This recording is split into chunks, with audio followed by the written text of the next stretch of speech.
Assalamu alaikum. Students, this is Shahir Hassan and today we are going to discuss about properties of water. अच्छा, last lecture में हमने water की जो पहली property थी वो हमने डिस्कस कर चुके थे। ठीक है, इस लेक्चर में हम इसकी सेकंड प्रॉपर्टी से डिस्कस करेंगे। अच्छा, अगर मैं बात करूं लास्ट लेक्चर में जो हमने प्रॉपर्टी डिस्कस की थी हाइड्रोजन बॉन्डिंग। ठीक है, अब वो हाइड्रोजन बॉन्डिंग है क्या कि मैंने आपको बताया था कि अगर हम एक कंटेनर में वाटर के कुछ मॉलिक्यूल्स लें, ठीक है, तो अब वो मॉलिक्यूल्स क्या करेंगे कि वाटर के एक मॉलिक्यूल का ऑक्सीजन और दूसरे मॉलिक्यूल का हाइड्रोजन जो है वो क्या करेगा, ऑक्सीजन उसको अपनी तरफ अट्रैक्ट करेगा। किस वजह से? क्योंकि चार्जेस की वजह से। ठीक है, इलेक्ट्रोनेगेटिविटी किसकी ज्यादा थी? ऑक्सीजन की ज्यादा थी। तो यहाँ पर कौन सा साइन आ गया था? माइनस का, और हाइड्रोजन के ऊपर प्लस का साइन आ गया था। तो अब ये क्या करेगा, ऑक्सीजन जो है वो हाइड्रोजन को अपनी तरफ अट्रैक्ट करेगा और ये एक बॉन्डिंग बना लेंगे। इस बॉन्डिंग को हमने क्या नाम दिया था? Hydrogen bonding. अच्छा, अब दूसरी जो इसकी प्रॉपर्टी है वो है हाई स्पेसिफिक हीट। अच्छा, अब इसकी डेफिनेशन क्या कहती है कि the amount of heat energy required to raise the temperature of 1 gram of that substance by 1 degree centigrade. इसको ऐसे समझ लेते हैं कि आपके पास कोई भी सब्सटेंस है, ठीक है, कोई भी 1 ग्राम सब्सटेंस है जिसका जो है वो टेम्परेचर है 15 डिग्री। ठीक है, अब यही 1 ग्राम सब्सटेंस का टेम्परेचर आप करना चाह रहे हैं 16 डिग्री। ठीक है, अब इसमें कितना फर्क आ गया? 1 डिग्री का। ठीक है, आप इस 1 ग्राम सब्सटेंस का टेम्परेचर 1 डिग्री बढ़ाना चाह रहे हैं, तो आप यहां पर क्या देंगे इस 1 ग्राम को? Heat energy. तो जितनी हीट एनर्जी आप देंगे कि ये 1 ग्राम सब्सटेंस 15 से 16 डिग्री टेम्परेचर पर हो जाए, तो उस अमाउंट को आप क्या कहेंगे? High specific heat. वापसी बता देता हूं कि आपके पास 1 ग्राम है कोई भी सब्सटेंस जिसका टेम्परेचर है 15 डिग्री। अब आप क्या चाह रहे हैं कि इस 1 ग्राम सब्सटेंस का जो टेम्परेचर है वो 16 हो जाए, मतलब आप एक डिग्री टेम्परेचर इसका बढ़ाना चाह रहे हैं। तो यहाँ पर आप क्या देंगे? कोई हीट एनर्जी देंगे। तो यहाँ पर जो आपने हीट एनर्जी दी, तो इतनी हीट एनर्जी दी, इस अमाउंट में हीट एनर्जी दी कि ये 15 से 16 हो गया, तो इस अमाउंट को आप क्या कहेंगे? High specific heat. अच्छा, अब हाइड्रोजन बॉन्डिंग की वजह से, मैंने आपको एक बात बताई थी कि हाइड्रोजन बॉन्डिंग की वजह से क्या हो रहा था कि वाटर के जितने भी मॉलिक्यूल्स थे वो आपस में एक साथ क्या हो रहे थे? कंबाइन हो रहे थे और वो एक यूनिट बन रहे थे। ठीक है, अब इस हाइड्रोजन बॉन्डिंग की वजह से जो वाटर की स्पेसिफिक हीट है वो क्या है? हाई है। ठीक है, अब इस हाई स्पेसिफिक हीट का मतलब क्या है कि वाटर जो है वो इतनी आराम से किसमें गर्म नहीं हो सकता। ठीक है, आप मतलब उसको गर्म होने के लिए, वाटर को गर्म होने के लिए, उसका टेम्परेचर बढ़ाने के लिए आपको उसमें बहुत ज्यादा जो है वो इस हीट एनर्जी देनी पड़ेगी। ठीक है, वो इतनी आराम से नहीं हो सकता गर्म।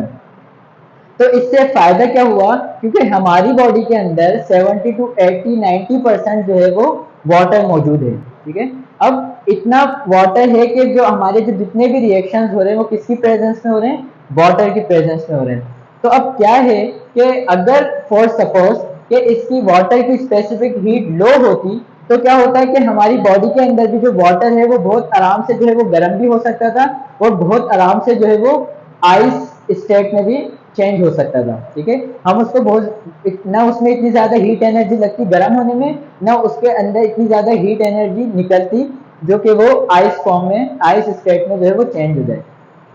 तो क्या हुआ कि अगर इसकी लो होती स्पेसिफिक हीट वाटर की, तो उससे क्या होता है कि वाटर जो है वो हमारी बॉडी के अंदर बहुत जल्दी गर्म हो जाता, जिसकी वजह से जो है वो एंजाइम्स जो है वो डिस्टर्ब हो जाते हैं। और जब हमारी बॉडी के अंदर एंजाइम्स डिस्टर्ब हो जाते हैं तो क्या होता है कि जो हमारी बॉडी के अंदर जितने भी मेटाबॉलिक रिएक्शंस हो रहे हैं वो क्या हो जाते हैं? डिस्टर्ब हो जाते हैं। तो हाइड्रोजन बॉन्डिंग की वजह से वाटर की जो स्पेसिफिक हीट है वो क्या है? हाई है। अच्छा, अब इसकी दूसरी जो प्रॉपर्टी है वाटर की वो है हाई हीट ऑफ वेपराइजेशन। अब यहां पर भी यही बात की गई है लेकिन दूसरे अल्फाज में। क्या कहा कि कि the amount of heat required to change liquid state of water to vapour state is called heat of vaporisation.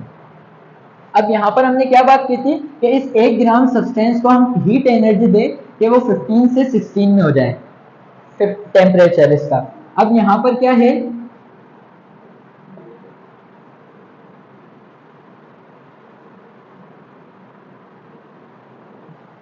अब यहाँ पर हाई हीट ऑफ वेपराइजेशन क्या है कि इतना अमाउंट, ठीक है, हीट एनर्जी का इतना अमाउंट के लिक्विड स्टेट से वाटर जो है वो वेपर स्टेट में चले जाए। ठीक है, वापसी बता देता हूँ कि हाई हीट ऑफ वेपराइजेशन क्या है कि जो आपके पास जो अमाउंट रिक्वायर्ड है, ठीक है, किस चीज के लिए रिक्वायर्ड है कि जो आपके पास वाटर जो है लिक्विड स्टेट में है वो इतनी आप उसको हीट एनर्जी दें कि वो किस स्टेट में चले जाए, वेपर स्टेट में चले जाए, उसको आप क्या कहेंगे, हाई हीट ऑफ वेपराइजेशन। अच्छा, अब ये जो हाई हीट ऑफ वेपराइजेशन है ये हमारी बॉडी के अंदर एक इंपॉर्टेंट रोल प्ले करता है जिसको आप क्या नाम देते हैं, थर्मोरेगुलेशन का। ठीक है, अब यहाँ पर जो बात की गई है वो क्या है कि ओवरऑल अगर हम बात करें कि क्या कह रहे हैं कि लिक्विड जो है वो इतनी आराम से न तो वेपर में, वेपर स्टेट में चेंज हो सकता है, न इतनी आराम से आइस स्टेट में चेंज हो सकते हैं। ठीक है, क्यों? क्योंकि इसकी जो हाई स्पेसिफिक हीट जो है वो क्या है, हाई है। ये थी इसकी दूसरी प्रॉपर्टी, सॉरी थर्ड प्रॉपर्टी। अच्छा, जो इसकी फोर्थ प्रॉपर्टी है वो क्या है, hydrophobic exclusion. The water molecules have hydrogen bonding between them which are destroyed by the presence of hydrophobic oil and form new bond। अब ये क्या है, सबसे पहले तो इस वर्ड को समझते हैं हाइड्रोफोबिक है क्या। देखिए, हाइड्रो मीन्स होता है वाटर और फोबिक मीन्स होता है हेटिंग। ठीक है, कोई ऐसा कंपाउंड जो वाटर हेटिंग हो, जो पानी से जो है वो नफरत करता हो। तो यहाँ पर किसकी बात की गई है, ऑयल की। अब क्या करता है कि अगर हम कंटेनर में वाटर लें और हम इसके अंदर ऑयल को ऐड करवाएं, क्यों ऑयल को क्यों ऐड करवाएं, क्योंकि ये कौन सा कंपाउंड है, hydrophobic compound, water hating compound है। तो जब हम इसके अंदर ऑयल को ऐड करवाएंगे तो ये वाटर क्या करेगा, उसको एक जगह दे देगा पानी में। ये ऑयल जो है वो पूरे वाटर के अंदर फैलेगा नहीं, बल्कि क्या करेगा, वाटर इसको एक जगह दे देगा मखसूस। और जब ये अंदर आएगा ऑयल, जो कि वाटर हाइड्रोफोबिक कंपाउंड है, जब ये वाटर के अंदर आएगा तो जो हाइड्रोजन बॉन्डिंग है, ठीक है, हाइड्रोजन बॉन्डिंग है वो क्या हो जाएगी, डिस्ट्रॉय हो जाएगी। और जो आपके पास जो है वो नए तरीके से बॉन्ड बनने लग जाएंगे, नए बॉन्ड जो है वो फॉर्म होंगे। ठीक है, क्यों हुआ, क्योंकि हाइड्रोफोबिक क्या एक वाटर हेटिंग कंपाउंड है। जब आप इसको वाटर में ऐड करेंगे तो ये क्या होगा, वाटर वो पूरे वाटर के अंदर फैलने नहीं देगा, बल्कि इसको एक मखसूस जगह दे देगा। उसके बाद क्या होगा कि जब ये वाटर के अंदर आएगा तो वाटर की जो हाइड्रोजन बॉन्डिंग है वो क्या होने लग जाएगी, डिस्ट्रॉय होने लग जाएगी, और जो न्यू बॉन्ड्स हैं वो फॉर्म होने लग जाएंगे। अच्छा, किस वजह से, क्योंकि ऑयल जो है वो एक, या हाइड्रोफोबिक जो है वो एक लिपिड कह सकते हैं हम इसको ना, तो लिपिड की और वाटर की जो प्रॉपर्टीज है वो मैच नहीं करती। इस वजह से जो है वो, इसको हमने क्या नाम दिया है, hydrophobic compound, water hating compound. अब इसकी जो फिफ्थ प्रॉपर्टी है वो क्या है, आयोनाइजेशन ऑफ वाटर। अब इसमें क्या कह रहा है कि the water molecule ionise into hydrogen and OH, H positive and OH negative. Due to ionization property, water may behave amphoteric in nature. It also behave buffer in nature.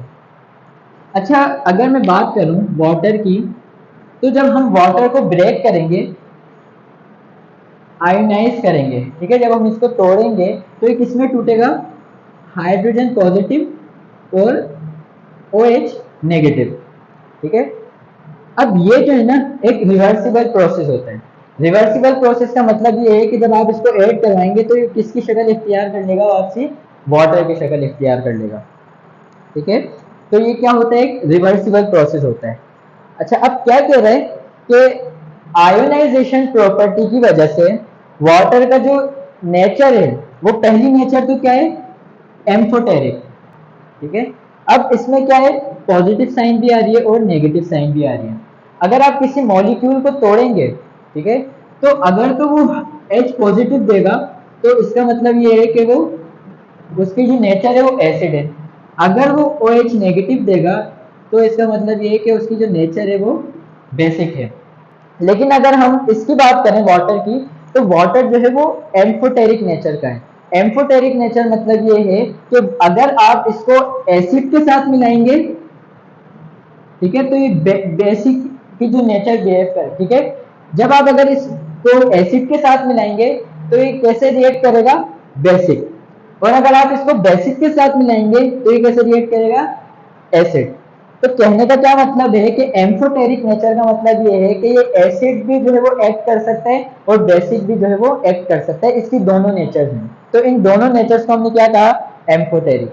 अब दूसरी nature क्या है वाटर की, buffer. Buffer का मतलब ये है कि ये क्या करता है, इसकी जो पीएच है उसको मेंटेन करके रखता है। अब पीएच क्या है, power of hydrogen. Power of hydrogen का मतलब ये है कि किसी सब्सटेंस के अंदर हाइड्रोजन की जो तादाद है, वो हाइड्रोजन की जो मॉलिक्यूल्स हैं वो कितने मौजूद हैं। अब पीएच का जो रिलेशन होता है हाइड्रोजन के साथ वो कैसा होता है, इनवर्सली रिलेशन। हमने फिजिक्स में पढ़ा था कि फिजिक्स में हम पढ़ते हुए आ रहे हैं कि एक डायरेक्ट रिलेशन होता है और एक इनवर्स रिलेशन होता है। डायरेक्ट रिलेशन का मतलब ये है कि अगर कोई चीज बढ़ रही है तो दूसरी चीज भी क्या करेगी, बढ़ेगी। और इनवर्स रिलेशन का मतलब ये होता है कि अगर कोई चीज बढ़ रही है तो दूसरी चीज कम होगी, और अगर कोई चीज कम हो रही है तो दूसरी चीज क्या होगी, बढ़ेगी। तो पीएच का जो रिलेशन है हाइड्रोजन के साथ वो कैसा है, इनवर्स रिलेशन। अगर किसी सब्सटेंस के अंदर हाइड्रोजन की तादाद ज्यादा है तो मतलब क्या है कि उसकी पीएच कम है, और अगर किसी सब्सटेंस के अंदर हाइड्रोजन की तादाद कम है तो इसका मतलब क्या है कि पीएच उसकी क्या है, ज्यादा है। तो ये क्या वाटर क्या करके रखता है, buffer, as a buffer behave करता है, एक्ट करता है। ठीक है, ये क्या है बफर, तो जो पीएच है उसकी उसको मेंटेन करके रखता है। ठीक है? अब इसकी जो लास्ट प्रॉपर्टी है वो क्या है, एनएमलेस बिहेवियर ऑफ वाटर।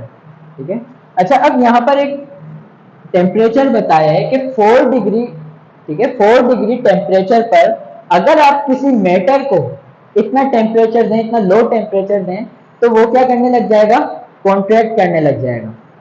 ठीक है, और अगर आप यही टेम्परेचर किसी वाटर को दें, ठीक है, अगर यही टेम्परेचर आप वाटर को दें तो वाटर कॉन्ट्रैक्ट नहीं करेगा बल्कि क्या करेगा, एक्सपेंड हो जाएगा। एक्सपेंड होने से क्या होगा, उसकी डेंसिटी जो है वो डिक्रीज होने लग जाएगी। ठीक है, और जितनी ज्यादा जो है वो इसका टेम्परेचर हम कम करेंगे और उतनी ज्यादा जो ये एक्सपेंड होगा और उतनी ज्यादा इसकी जो डेंसिटी है वो क्या होगी, डिक्रीज होगी। तो यहाँ पर जो है वो हमारा टॉपिक जो है वाटर वो कंप्लीट हो गए। इंशाल्लाह नेक्स्ट जो है लेक्चर में हम कार्बोहाइड्रेट से मुतालिक बात करेंगे। Thank you.